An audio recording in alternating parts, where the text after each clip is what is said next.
আমি জুতা আনতে পারিনি, তবে আমি জুতা মারবো অবশ্যই। বাংলাদেশে আসুক, তাকে আমি লাথি মারতে চাই। আমি জন্য আমারটা খুলে মারবো। 30-40টার মতো আনছি, তো সবাইকে দিয়ে দিলাম, জুতার কম পড়েছে এই জন্য। আর যতগুলো মানে মারতে পারলাম 6টা-7টা সবগুলোই লাগাতে পারছে একদম মুখে, এটাই মজা লাগছে। আমি তো 30-40টার মতো আনছি জুতা। আসসালামু আলাইকুম প্রিয় দর্শক, সকলে কেমন আছেন? আশা করি ভালো আছেন। নতুন আরও একটা ভিডিওতে সকলকে স্বাগতম। প্রধানমন্ত্রী শেখ হাসিনাকে লক্ষ্য করে জুতা ছুটতেছে দেশের জনগণ।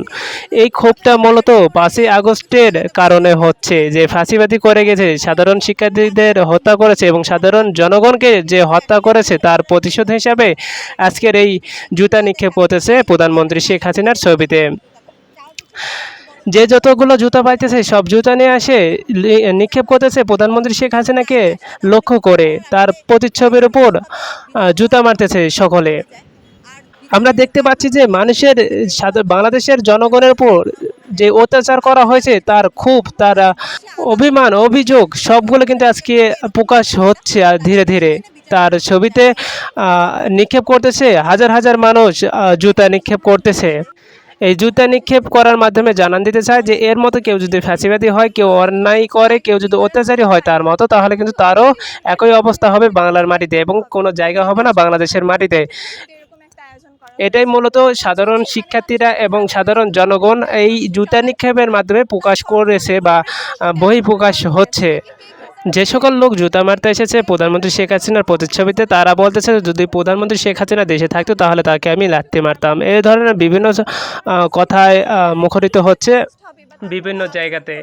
তাহলে আমরা এখান থেকে একটা শিক্ষা নিতে পারি যে যদি কোনো সরকার বা কোনো উপদেষ্টারা কোনো ধরনের অন্যায় বা অবিচার করে, তাদেরকেও কিন্তু সেম অবস্থা হবে, কেউ রেহাই পাবে না। অর্থাৎ ফাঁসিবাদী থেকে সবাই বিরত থাকবে এবং দেশের জনগণের সাথে কাজ করবে। মারতে আসছি, সাথে মেয়েটাও আসবে জোর করে, ও আসতে চায়, আমি আসতে চাইনি, ও আসবে জোর করে, চলে আসছো। জুতা এখানেই পাবো, প্রয়োজনে আমারটা খুলে মারবো, না পেলে যতগুলো মারা যায়। এই যে এতগুলো যে ছেলে মেয়েরা আত্মত্যাগ করলো, শহীদ হয়ে গেল, অকারণে প্রাণগুলো ঝরে গেল, তো ক্ষোভটা থাকবে না? অবশ্যই থাকার কথা, প্রত্যেকটা নাগরিকের থাকার কথা। ভবিষ্যৎ শাসকদের এই বার্তা দিব, তোমরা যারাই আসো না কেন দেশ চালাও, সুন্দর করে চালাও, সাথে থাকবো। যদি ব্যতিক্রম করো, যদি দুর্নীতি করো, যে কথা। প্রিয় দর্শক, চ্যানেলে যদি নতুন হয়ে থাকেন অবশ্যই চ্যানেলটা সাবস্ক্রাইব করে বেল বাটন বাজিয়ে দিবেন এবং ভিডিওটা বেশি বেশি করে শেয়ার করে দিবেন। ধন্যবাদ সবাইকে। তোমরা এই দৃশ্যগুলো মনে রাখবে, তোমাদেরকে জুতো পিটানি করো। মেট্রো রেলের এই বিশাল স্তম্ভে আকাশে শেখ হাসিনার বিশালকায় চিত্র ফ্যাসিবাদের এক প্রতীক হয়ে দাঁড়িয়েছিল।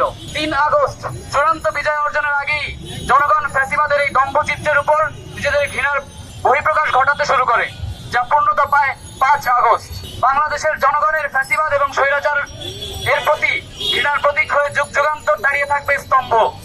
আগামী দিনের বাংলাদেশে যে কোনো শাসককে স্বৈরাচারী এবং ফ্যাসিবাদী হয়ে ওঠার পরিণতি স্মরণ করিয়ে দিতে এই স্তম্ভকে যুগ যুগান্তর ধরে সংরক্ষণ করার গণ ঘোষণা দেওয়া হলো।